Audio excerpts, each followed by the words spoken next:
एक चीज मुझे आपको बतानी है कि अगर हम रेट ऑफ SN2 की बात करें तो इपॉक्साइड के लिए रेट एल्काइल हैलाइड से ज्यादा होता है। उसका रीजन क्या है? उसका रीजन है एंगल स्ट्रेन। वैसे भी ऑक्सीजन से कनेक्टेड जो कार्बन है उसे पार्शियल पॉजिटिव चार्ज ज्यादा है एज कंपेयर टू X, अगर ये F नहीं है तो। F के अलावा जितने भी हेलोजन है उनकी इलेक्ट्रोनेगेटिविटी ऑक्सीजन से कम होती है। So this carbon is more partially positive as compared to the carbon here. At the same time, because of angle strain, SN2 at epoxide is faster than SN2 at alkyl halide. ठीक है ना? बात समझ में आ गई? इतनी बात clear हो गई? इतने में तो किसी को डाउट नहीं है ना? बॉयज, तो एक चीज और बताता हूं, इंट्रामोलिक्यूलर SN2।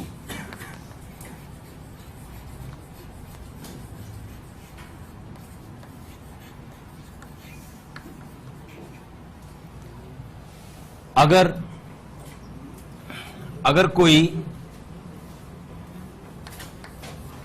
हेलोजिनेटेड एल्कोहल हो, मान लो कोई ऐसा हेलो एल्कोहल है, जैसे ये है 4-क्लोरो-ब्यूटेन-1-ऑल, और इसकी रिएक्शन हम NaOH से करवाएं और NaOH ले रखा है मान लो हमने 1 equivalent, that means NaOH is sufficient to react only once. तो मुझे आप बताएं, ये जो OH माइनस यहां से निकलेगा NaOH से, वो यहां से H+ निकाल के एसिड बेस करेगा पहले, या यहां पर अटैक करके वो Cl को निकाल के पहले न्यूक्लियोफिलिक सब्स्टिट्यूशन करेगा? Acid base. सभी रिएक्शंस में एसिड बेस रिएक्शन सबसे ज्यादा फास्ट होती है, तो वो एक ही इक्विवेलेंट है, वो यहां से निकाल कर इसको O- बना लेगा। ठीक है, बात समझ में आई? जब ये O- बन गया बेटे और H2O निकल गया यहां से, तो अब आपने अगर इसको H+ नहीं दिया तो ये इस स्थिति में रह सकता था, बशर्ते कि यहां पर पार्शियली पॉजिटिव कार्बन ना होता। तो जरा देखो, क्या ये इंट्रा SN2 करने के काबिल है? स्ट्रॉन्ग न्यूक्लियोफाइल है और सामने पार्शियली पॉजिटिव कार्बन है जो प्राइमरी भी है। बात समझ में आई?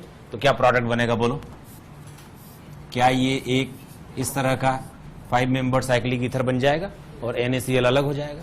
This is called intramolecular SN2। This is called intra SN2। Clear है? डायरेक्ट करोगे अगर लिखो तो? हाँ ना कुछ बोलो। अगर लिखो तो एग्जांपल डायरेक्ट करोगे? यहां लिया है ब्रोमो,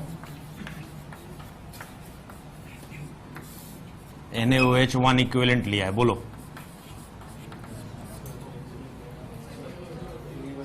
अटैक कर लेगा? कितने मेंबर्स की रिंग बन जाएगी? 6 मेंबर्ड इंक्लूडिंग ऑक्सीजन। क्यों? तो 6 मेंबर्ड साइक्लिक ईथर बन जाएगा। साइक्लिक ईथर बनाने के लिए एक अच्छा मेथड है। एक एग्जांपल यहां पर लिख देता हूं। मान लो हमने यहां पर ले लिया आयोडीन, ये जो है iodide. Iodide is a good living group और 6 membered ring formation is always good as compare to 5 membered ring formation. और यहां पर हमने ले लिया है Cl, ठीक है ना? 1 इक्विवेलेंट NaOH ले रखा है। आप बताएं, अगर 1 इक्विवेलेंट NaOH है तो सबसे पहले तो इसको O- बना लेगा। आपका क्या कहना है? O- इधर अटैक करके I को निकालना ठीक समझेगा 6 मेंबर्ड रिंग बनाकर, या इधर अटैक करके Cl को निकालना ठीक समझेगा 5 मेंबर्ड रिंग बनाकर? दो तरह के ग्रुप हैं क्लास में, कुछ लोग इधर को बोल रहे हैं, कुछ लोग इधर को बोल रहे हैं। तो पहले मुझे बताएं कितने लोग बोल रहे हैं कि इधर की ओर जाके 6 मेंबर्ड रिंग बनाना पसंद करेगा I- को निकालकर? काफी लोग हैं जो इसके फेवर में है। ठीक है, how many of you think that it will attack this side and make a 5 membered ring including oxygen? इसमें भी कई लोग हैं। अच्छा, मैंने देखा कई लोग न्यूट्रल हैं, उन्होंने देखा भाई ईथर है वैसे ही पॉइजनस होता है, कौन झेल। बताओ केनिल, क्यों इधर की ओर अटैक कराना चाहते हो? क्राउडिंग कम है, ये टर्शरी है और SN2 अटैक इधर नहीं हो सकता, ठीक है ना? तो इधर की ओर ही अटैक होगा और उसके बाद ये 5 मेंबर्ड रिंग बन जाएगी। तो देख लो। अच्छा, जब कभी ओपन चेन से जब हम क्लोज चेन बनाते हैं तो नंबरिंग कर लेनी चाहिए 1 2 3 4, ठीक है ना? ये है 1 2 3 4। तो 4 के पास क्या है? 4 के पास एक मिथाइल है और 1 नंबर कार्बन पे क्या है? 1 2 3 4, 4 कार्बन और 2 मिथाइल और एक आयोडाइड। क्यों? 1 2 3 4 और फोर्थ कार्बन पर 2 मिथाइल्स हैं और एक आयोडाइड। अगर कभी ओपन चेन से क्लोज चेन बने तो नंबरिंग कर लेना चाहिए ताकि सब्स्टिट्यूएंट सही जगह आ जाए। क्लोज चेन से ओपन चेन बने तो भी ऐसा ही करना चाहिए। बात समझ में आ गई? सभी को क्लियर हो गया? एक और बहुत अच्छा एग्जांपल करा लेता हूं, फिर एक साथ सारा नोट कर लेना, लिखना बंद कर दो। जरा देखो, मान लो हमने ले लिया इस तरह का एक कंपाउंड,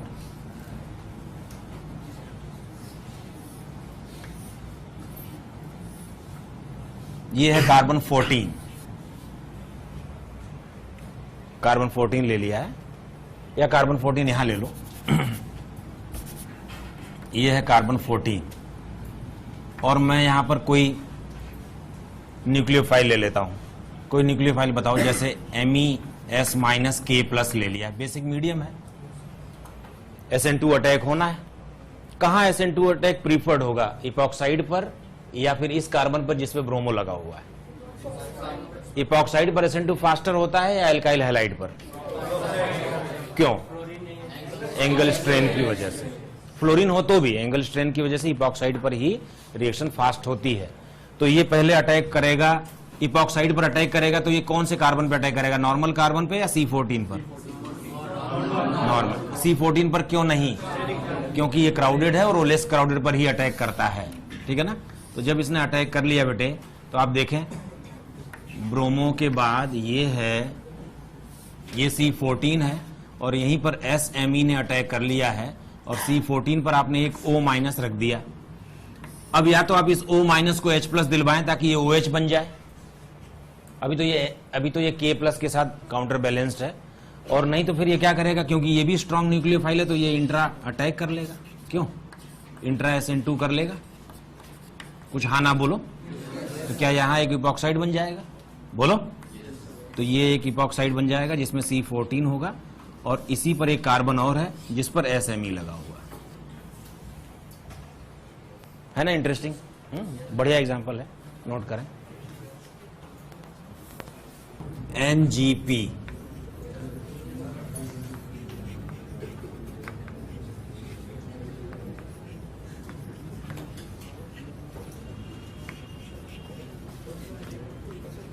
नेबरिंग ग्रुप पार्टिसिपेशन।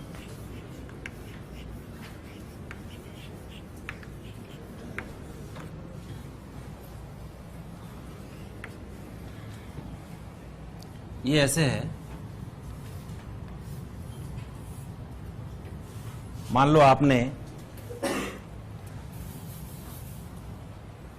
एक कोई रिएक्शन करवाई है, मतलब एक 6 मेंबर्ड रिंग ले लेता हूं,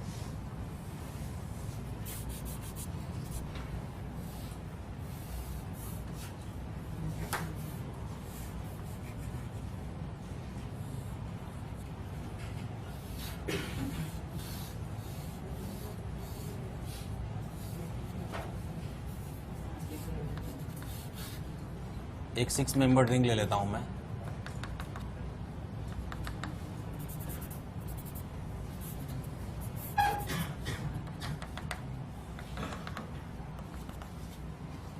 इस 6 मेंबर्ड रिंग में यहां पर मान लो लगा हुआ है SH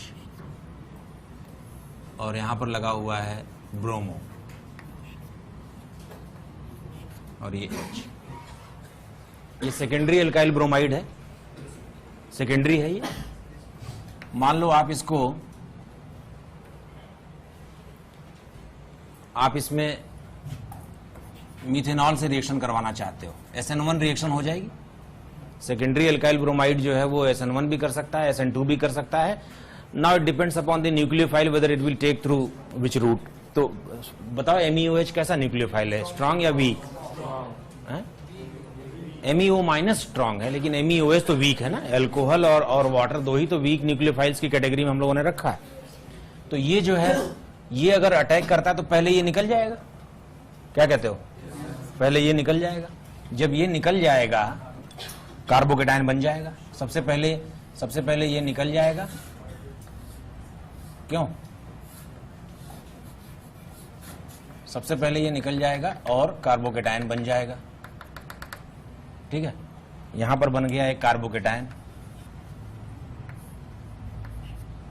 और यहां पर है SH।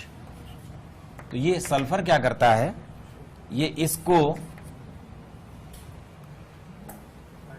हाँ इसको क्या करता है ना, यहां पर नेबरिंग ग्रुप होने का असिस्टेंस देता है कि भाई ठीक है तुम्हारे पास प्लस है ना, मैं तुम्हें स्टेबिलिटी दे रहा हूं इलेक्ट्रॉन देकर। तो इलेक्ट्रॉन देने से क्या हो जाता है बताओ, सिचुएशन ऐसी हो जाएगी, सिचुएशन ऐसी हो जाएगी कि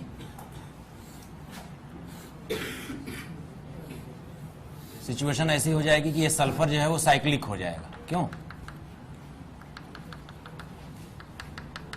ये सल्फर साइक्लिक हो जाता है। सल्फर के साइक्लिक होने से ये H इधर की ओर आ जाएगा और ये सल्फर जो है SH की फॉर्म में ऐसे साइक्लिक हो गया। ऐसे देख रहे हो ना, साइक्लाइजेशन कर लेगा ये। अब आएगा न्यूक्लियोफाइल। तो न्यूक्लियोफाइल तो अब दोनों ही कार्बनों पे अटैक कर सकता है।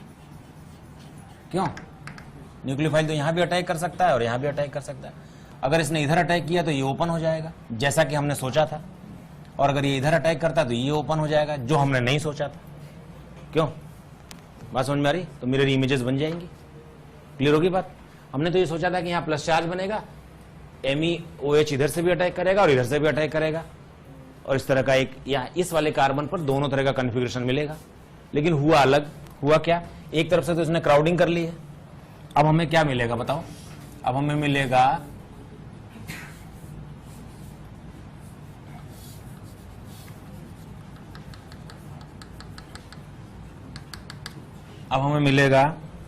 एक बार यहां पर OMe, तो ये SH, और एक बार इसका मिरर इमेज। क्यों? हमने ये थोड़ी सोचा था कि ऐसे मिलेगा। SH अपनी जगह चेंज करेगा ऐसा थोड़ी सोचा था। क्यों? कि SN1 रिएक्शन में जिस कार्बन पर रिएक्शन एक्सपेक्टेड नहीं थी उस कार्बन पर कोई ग्रुप अपनी जगह एक्सचेंज करेगा ऐसा तो कोई चांस नहीं था। लेकिन अब एक बार हमें OMe यहां मिल जाएगा, तब SH यहां मिल जाएगा। अगर कहीं हमने ये इसको C14 लिया होता तब हमें थोड़ा ज्यादा आसानी से पता लगता। मान लो हमने इसको C14 ले रखा हो जिस कार्बन पे प्लस चार्ज बना है, और SH उस कार्बन पे नहीं था ओरिजिनली, लेकिन हमें ये भी मिला और ये भी मिला। ठीक है ना? This is possible only because of NGP, neighbouring group participation. एक और ज्यादा आसान एग्जांपल से देखो इसको, फिर से देख लो, फिर लिख लेंगे, फिर से जरा देख लेते हैं। हमने ले लिया, मान लो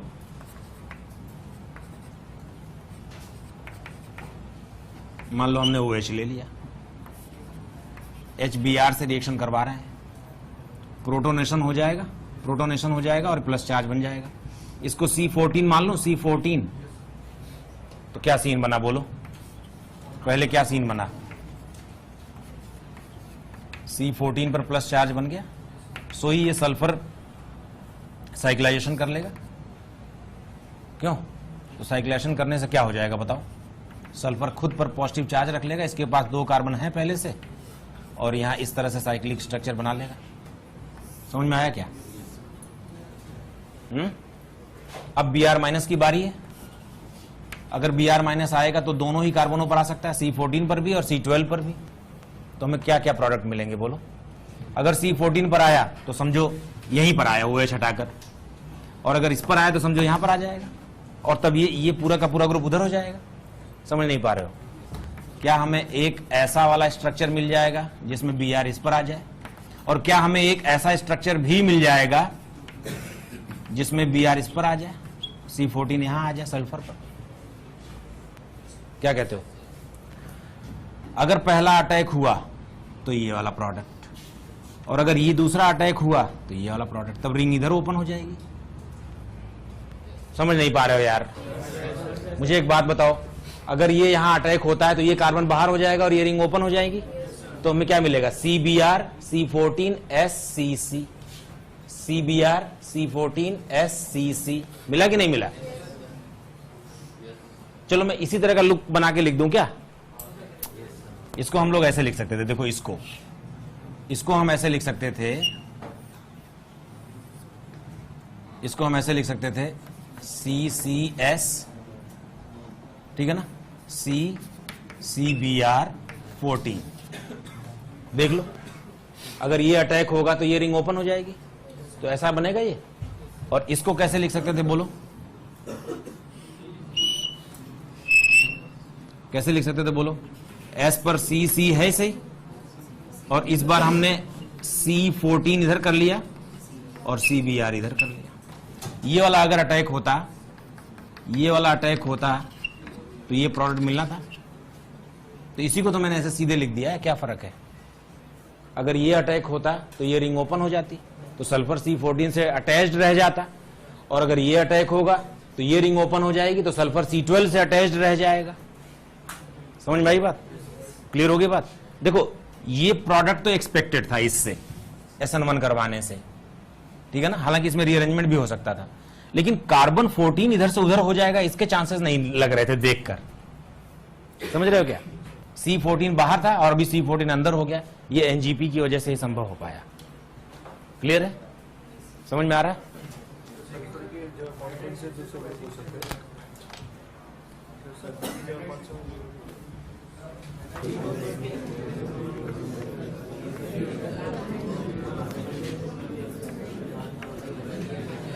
चलो, SN1 SN2 अगर रिएक्शन देखें तो एल्काइल हैलाइड पहले RDS में X- को निकालकर कार्बोकेटाइन बनाता है, उसके बाद न्यूक्लियोफाइल एक फास्ट स्टेप में आकर RNU बनाता है। जबकि SN2 में डायरेक्ट ही अटैक होता है और न्यूक्लियोफाइल और लिविंग ग्रुप दोनों एक साथ ही ट्रांजिशन स्टेट में दिखाई पड़ते हैं, और फाइनली न्यूक्लियोफाइल अटैच हो जाता है। अगर हम इंटरमीडिएट या ट्रांजिशन स्टेट की बात करें, इसमें कार्बोकेटाइन होता है और इसमें रीअरेंजमेंट होता है। इसमें ट्रांजिशन स्टेट होता है और रीअरेंजमेंट नहीं होता, नो रीअरेंजमेंट।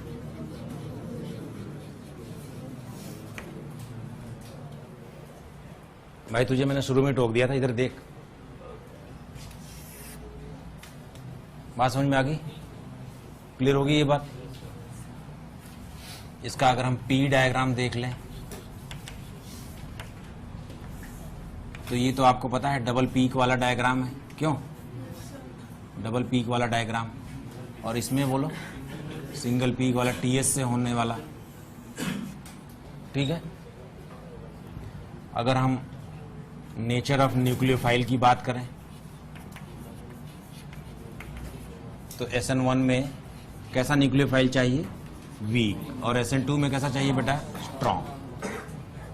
सॉल्वेंट की बात करें SN1 में कैसा चाहिए? PPS। और SN2 में कैसा चाहिए? PAS, जो फेवर करेगा। लिविंग ग्रुप की बात करें तो गुड लिविंग ग्रुप इसमें भी चाहिए और गुड लिविंग ग्रुप इसमें भी चाहिए, ठीक है ना। अगर ऑर्डर ऑफ रेट की बात करें तो ये है 321, क्यों? और ये कैसा है भाई? 123, सबसे ज्यादा मिथाइल, ठीक है ना। इसमें SN2 नहीं होती है, ठीक है। अगर हम काइनेटिक्स की बात करें तो इसमें rate is equal to K into concentration of RX into यही ना, ऑर्डर 1 और मॉलिक्यूलरिटी 1। इसमें बोलो K is equal to rate is equal to K into concentration of RX into concentration of nucleophile, order, molecularity, ठीक है ना। अगर हम स्टीरियो की बात करें तो SN1 में बोलो क्या होता है? रेसिमाइजेशन। और SN2 में बताओ? Inversion of configuration. अगर हम नंबर ऑफ स्टेप्स की बात करें तो SN1 में कितने स्टेप्स? 2 स्टेप्स। और SN2 में सिंगल स्टेप। अगर हम एक्टिवेशन एनर्जी की बात करें, एक्टिवेशन एनर्जी ये होती है रिएक्टेंट से TS के बीच की जो एनर्जी होती है, तो इसमें SN1 में कम चाहिए और SN2 में ज्यादा चाहिए। बात समझ में आ रही है? फंडा समझ में आया पूरा? नोट करो।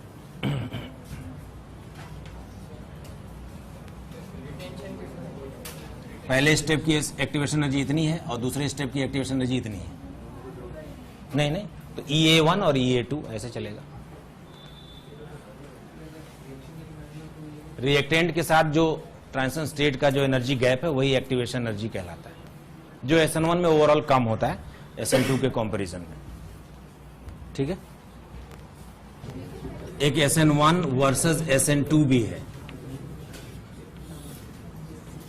एक स्टडी की गई है एक ग्राफ बनाकर,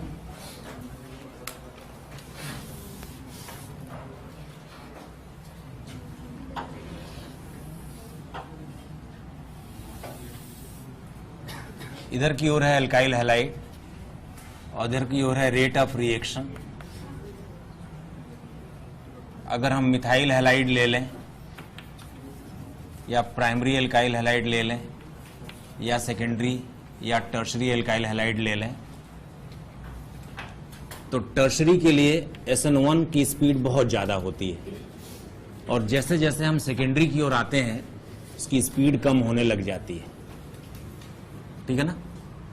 टर्शरी एल्काइल हैलाइड के लिए SN1 बहुत फास्ट होता है, मिथाइल हैलाइड के लिए SN2 बहुत फास्ट होता है, लेकिन ओवरऑल स्पीड SN1 से कम ही रहती है। ठीक है ना।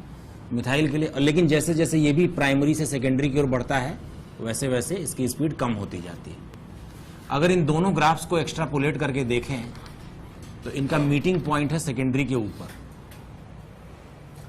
यानी अगर हम ध्यान से देखें तो सेकेंडरी एल्काइल हैलाइड को ना SN1 फेवर करता है ना SN2, वहां एक मिनिमा मिल रहा है।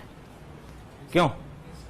सेकेंडरी एल्काइल हैलाइड को देखकर SN1 कहता है भाई तू SN2 की तरफ से चला जाए, ये point of exchange of mechanism जैसा लग रहा है, और SN2 कहता है भाई तू उधर से निकल। बात समझ में आई? Secondary alkyl halide undergoes SN reaction at the slowest rate. Clear है? बात समझ में आ रही है? Methyl halide faster than primary halide, which is faster than secondary halide. This is through SN2. And tertiary is faster than secondary through SN1. ठीक है ना। तो सेकेंडरी को कोई नहीं पूछता। सेकेंडरी का जो न्यूक्लियोफिलिक सब्स्टिट्यूशन रिएक्शन है वो स्लोएस्ट है। सेकेंडरी के प्रति मेरी बड़ी सहानुभूति है, मैंने ज्यादातर सवाल सेकेंडरी पे ही बनाया। वो उसका रीजन है कि सेकेंडरी एल्काइल हैलाइड पर अगर आप क्वेश्चन बनाओगे तो वो SN1 भी हो सकता है, SN2 भी हो सकता है, तो न्यूक्लियोफाइल की भी इंपॉर्टेंस बढ़ जाती है कि उसको भी पहचानो, फिर सॉल्वेंट भी देखो, इस तरह से। तो इसलिए mostly you will find the question with secondary alkyl halides. तो यहां लिख लो, केवल एक बार लिख लो, secondary alkyl halide undergoes SN reaction, SN includes SN1 and SN2 both, at the slowest rate.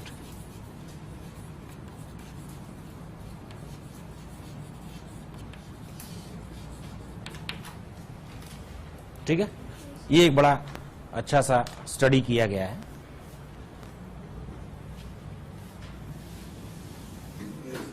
यहां पर है रिएक्शन और इसका मैकेनिज्म आपको खुद बताना पड़ेगा। मैकेनिज्म या तो SN1 होगा या फिर SN2 होगा, SNI भी हो सकता है क्योंकि हम लोगों ने पढ़ लिया है। ठीक है, समझ में आ रही बात?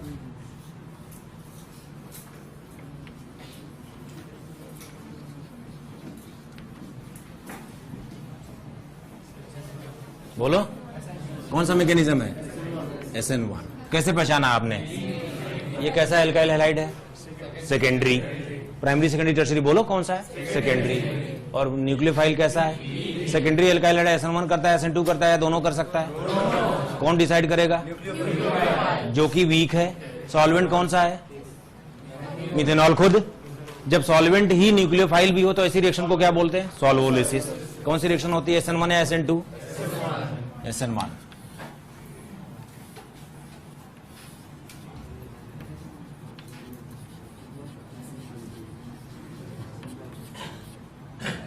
बोलो SN1।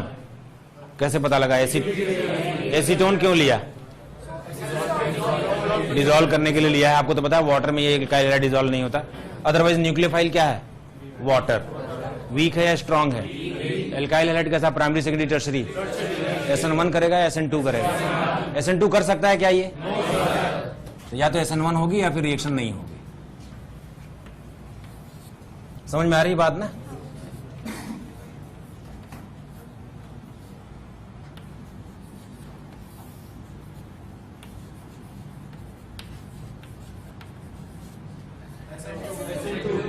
SN2 हो जाएगी। कैसे पता लगा? कैसा एल्काइल हैलाइड है? Primary, secondary, tertiary? Secondary. Nucleophile weak, strong? Strong nucleophile है, सेकेंडरी एल्काइल हैलाइड है, SN2 कर लेगा।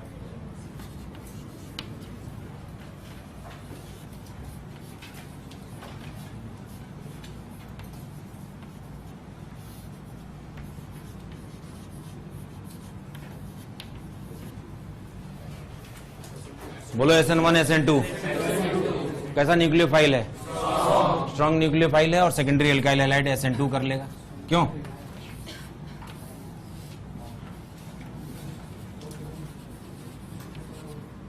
जल्दी जल्दी करो, बोलो SN1 या SN2? SN1 या SN2? जल्दी। SN1। क्यों? बोलो क्यों? और वैसे भी बीटा ब्रांचिंग है, ज्यादा बीटा ब्रांचिंग हो जाए नियोपेंटाइल वाले सिस्टम पर SN2 बहुत मुश्किल हो जाती है और वीक न्यूक्लियोफाइल है। ठीक है ना? कर दोगे?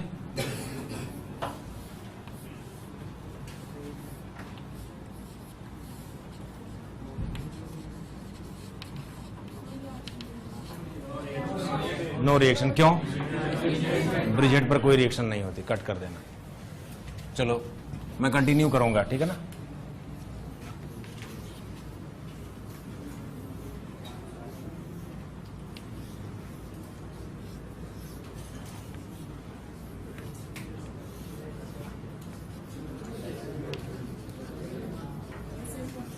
बोलो SN1 कैसे पता?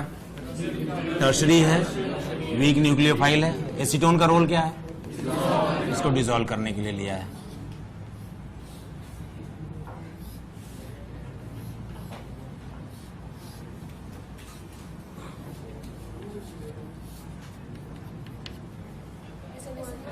बोलो SN1।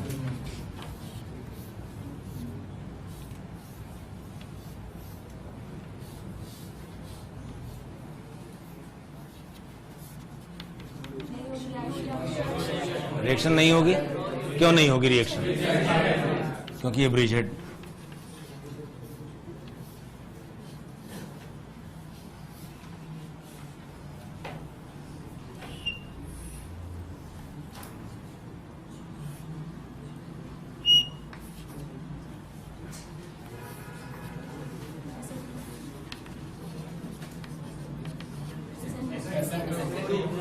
SN2 हो जाएगी। कैसे पता लगा? कैसा एल्काइल हैलाइड है? Primary, secondary, tertiary? प्राइमरी। और न्यूक्लियोफाइल कैसा है? स्ट्रॉन्ग। DMSO भी कर लो। DMSO पूरा नाम बताओ। Dimethyl sulphoxide. ये SN2 का सॉल्वेंट है या SN1 का?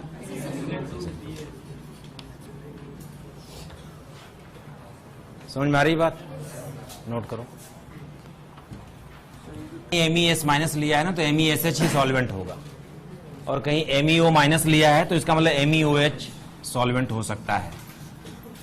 ठीक है ना? क्योंकि हमें इसी से बनाना है इसको। ये NaCN है, यहां पर एसीटोन सॉल्वेंट ले सकते हैं। कोई भी SN2 का फेवर करने वाला PAS ले सकते हैं। अगर PAS नहीं भी है तो भी रिएक्शन स्लो हो जाएगी, लेकिन SN2 ही होगी तो थोड़ी स्लो हो जाएगी रिएक्शन। PPS है ना भाई, MESH तो फोर्थ में लेगा तो जो सॉल्वेंट है वो PPS है, MESH या PAS है? तो PPS SN2 को फेवर करता है कि नहीं करता है? उल्टा बोल रहा है तो पीपीएस SN2 को फेवर नहीं करता है तो रिएक्शन थोड़ी स्लो हो जाएगी, यही तो मैं कह रहा हूं। चलो विल कंटिन्यू।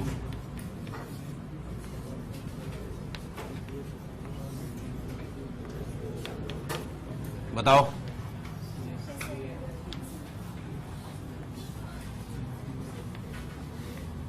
बताओ कौन सी रिएक्शन होगी? क्या हम लोगों ने SN2 एल्कोहल का HX के साथ SN2 के लिए मैंने कुछ खास कंडीशन बताई है, कुछ खास एग्जांपल बताए? प्रोपेन 1 ऑल, ब्यूटेन 1 ऑल, यही सब तो करते हैं ना SN2। याद है क्या आपको? एक है ब्यूटेन 1 ऑल, ऐसे भी लिख देते हैं कई बार Na+Br- और साथ में H+ ले लिया है थोड़ा H2SO4 से, तो ये SN2 कर लेगा। यही वो 4 केस है जहां एल्कोहल HX के साथ SN2 करता है, वरना हमेशा SN1 करेगा। ठीक है ना? जरा बताओ, बोलो बोलो। SN1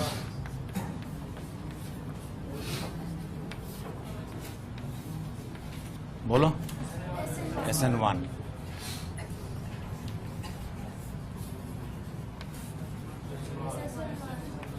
ये कौन सी रिएक्शन है? ल्यूकस, और SN1 कर लेगा। ठीक है ना?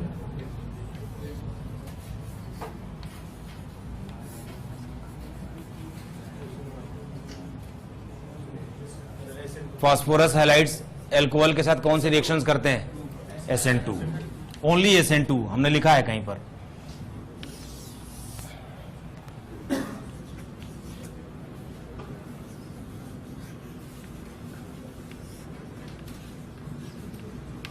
बताओ, बोलो।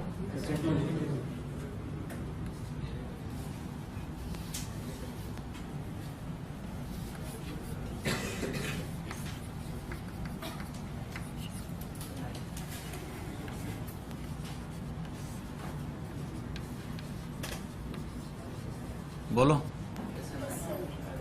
कौन सी रिएक्शन होगी? SNI, very good. SNI में कॉन्फ़िगरेशन का क्या होता है? Retention, very good.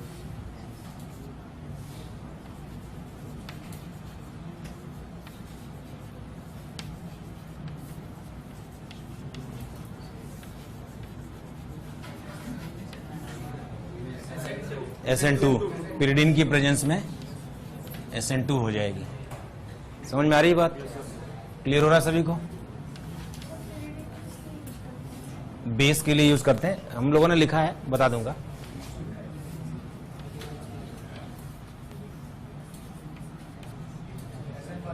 SN1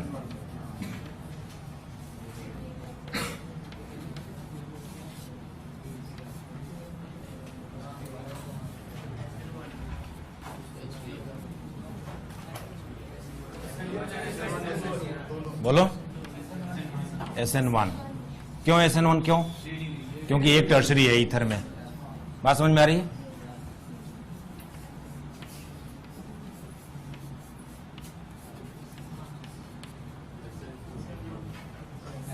बोलो।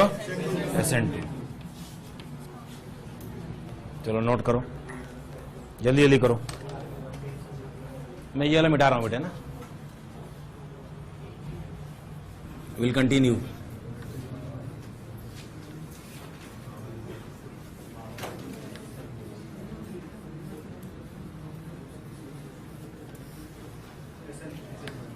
बोलो। SN1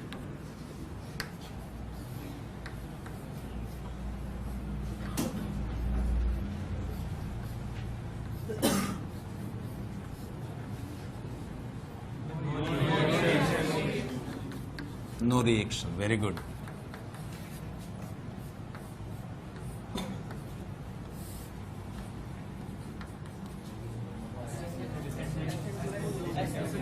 SN2 very good.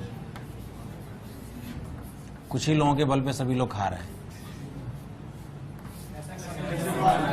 SN1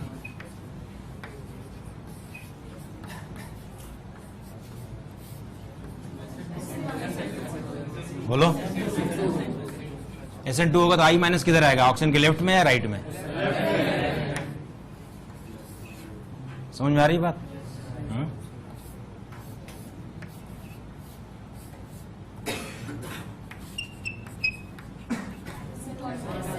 SN1 क्यों?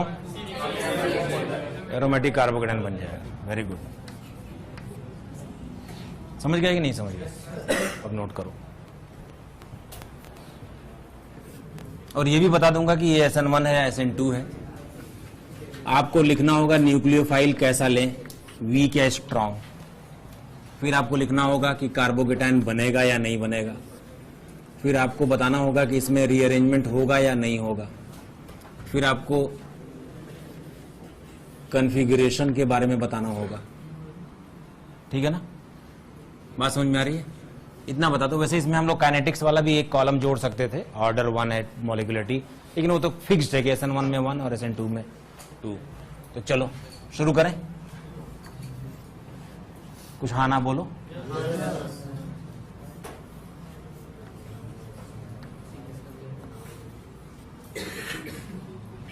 मान लो मैं इसका SN1 करवाना चाहता हूं। SN1 ही होगा वैसे तो इस एल्कोहल का।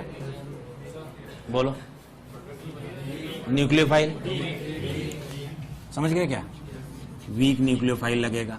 कार्बोकेटाइन बनेगा या नहीं बनेगा? बनेगा। रीअरेंजमेंट, जब कार्बोकेटाइन यहां बनेगा तो रीअरेंज होगा, रीअरेंजमेंट होगा। कॉन्फ़िगरेशन का क्या होगा? क्या इसमें रेसिमाइजेशन होगा? नहीं, क्योंकि वो कायरल नहीं होने वाला ना। अगर वो C+ जो बन गया फाइनली वो कायरल हो तभी आपको कॉन्फ़िगरेशन के बारे में कुछ कहना है, नहीं तो आप छोड़ दें उसके, उस कॉलम को छोड़ दें। समझ गए क्या?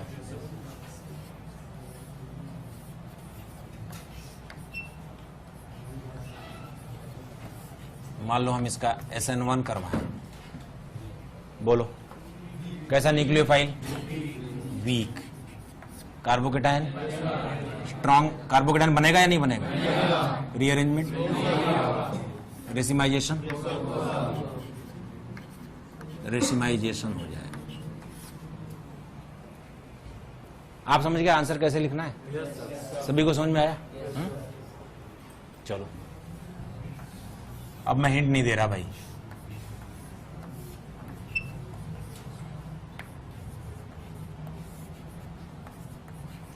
SN2 करवाना चाहता हूं।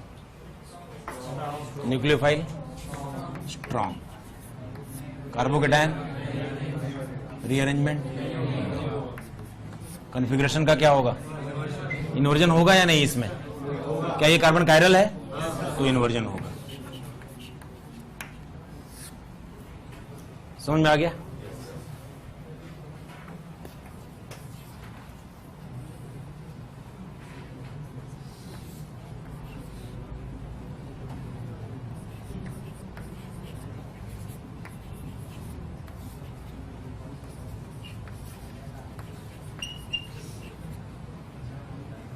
SNI करवा दिया, SNI रिएक्शन करवा दिए। बोलो न्यूक्लियोफाइल वीक ही चलेगा। इंटरनल न्यूक्लियोफाइल तो वीक है ना, कोई Cl- तो है नहीं इसमें। और कार्बोकेटाइन नहीं बनेगा। रीअरेंजमेंट नहीं। Configuration retention.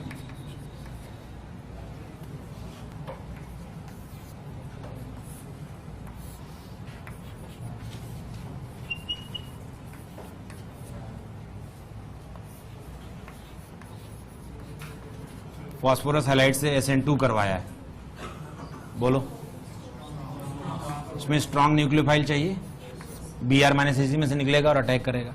कार्बोकेटाइन नहीं बनेगा। रीअरेंजमेंट नहीं होगा। कॉन्फ़िगरेशन का इन्वर्जन कर दोगे? एक और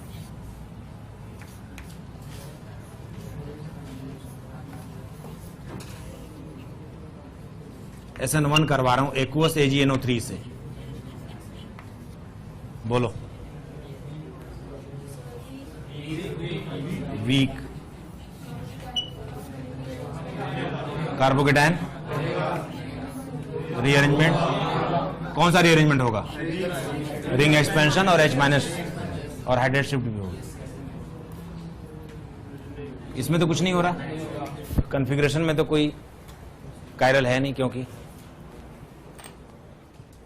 इसको मिटाऊं।